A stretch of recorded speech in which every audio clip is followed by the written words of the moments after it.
وہ ایک بابا جی مدینہ منورہ میں نظر آ گئے ہمارے بلوچستان کے، ان کی تصویر کھینچ لی، ان کے آنے جانے کی ویڈیو بن گئی، اور اب حالت دیکھو مت ماری اس قوم کی کہ صحابہ کرام کے دور کا بندہ مل گیا ہے، کئیوں نے صحابہ سے آگے بڑھا دیا ہے، عجیب صورتحال ہے۔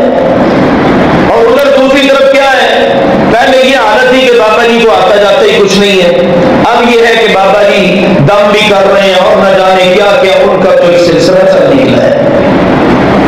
بہرحال سوچنا چاہیے، غور کرنا چاہیے، ہم نے ان چیزوں کی کس قدر گستاخی کی، بے ادبی کی۔ بھلے صحابہ کے مقام پہ بھی تو ہو سکتا ہے، ساری دنیا کے سارے اولیاء، صلحاء، اتقیاء سب مل جائیں، اللہ کے پیارے نبی کے صحابہ میں سے کسی ایک ادنا صحابی یعنی آخر میں مسلمان ہونے والے صحابی کے مقام کا بھی مقابلہ نہیں ہو سکتا۔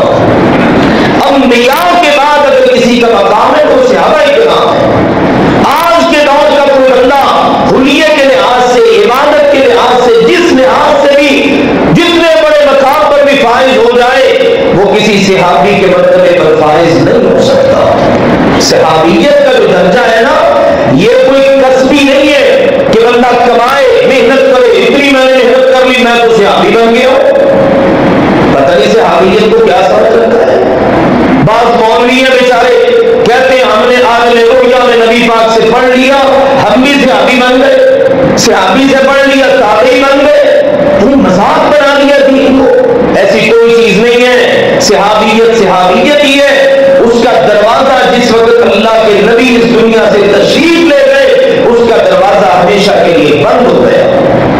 اب کوئی صحابی نہیں بن سکتا، ہاں نیک آدمی ہو سکتا ہے۔